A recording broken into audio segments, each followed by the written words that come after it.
Welcome to the reading of Genesis chapter 49. As Jacob nears the end of his life, he gathers his sons to bless them, prophesying their futures and the destinies of the 12 tribes of Israel. With his final words, he instructs them to bury him in Canaan, then peacefully passes away. This chapter reflects themes of divine prophecy, legacy, and God's sovereign plan for Israel's tribes. Let's begin the reading. Then Jacob called for his sons and said, "Gather around so I can tell you what will happen to you in days to come. Assemble and listen, sons of Jacob. Listen to your father Israel. Reuben, you are my firstborn, my might, the first sign of my strength, excelling in honor, excelling in power. Turbulent as the waters, you will no longer excel.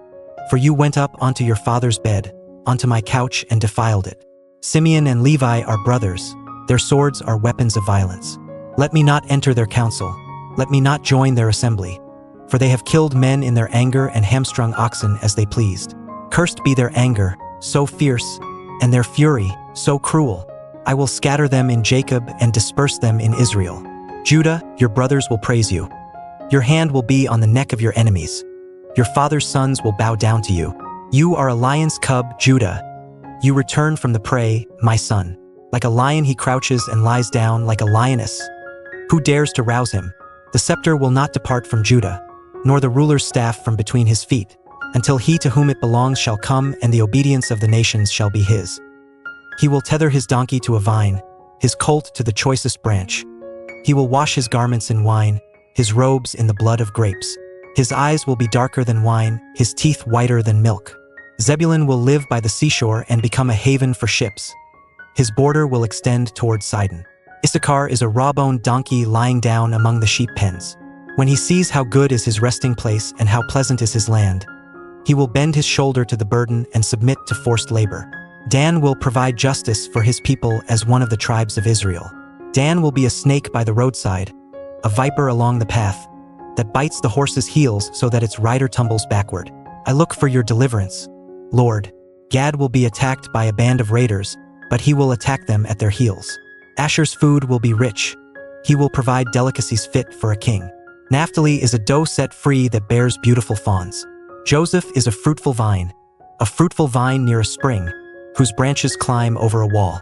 With bitterness archers attacked him. They shot at him with hostility. But his bow remained steady, his strong arms stayed limber, because of the hand of the mighty one of Jacob, because of the shepherd, the rock of Israel, because of your father's God, who helps you, because of the Almighty, who blesses you with blessings of the skies above, blessings of the deep springs below, blessings of the breast and womb. Your father's blessings are greater than the blessings of the ancient mountains, than the bounty of the age-old hills. Let all these rest on the head of Joseph, on the brow of the prince among his brothers. Benjamin is a ravenous wolf. In the morning he devours the prey, in the evening he divides the plunder. All these are the 12 tribes of Israel, and this is what their father said to them when he blessed them, giving each the blessing appropriate to him. Then he gave them these instructions. I am about to be gathered to my people. Bury me with my fathers in the cave in the field of Ephron the Hittite, the cave in the field of Machpelah, near Mamre in Canaan, which Abraham bought along with the field as a burial place from Ephron the Hittite. There Abraham and his wife Sarah were buried, there Isaac and his wife Rebekah were buried, and there I buried Leah. The field and the cave in it were bought from the Hittites. When Jacob had finished giving instructions to his sons, he drew his feet up into the bed, breathed his last, and was gathered to his people. That was the reading of Genesis chapter 49. Through Jacob's blessings, we see God's sovereign plan for the tribes of Israel, and in his death we witness the fulfillment of a faithful life. May we trust in God's promises and legacy. See you in the next chapter.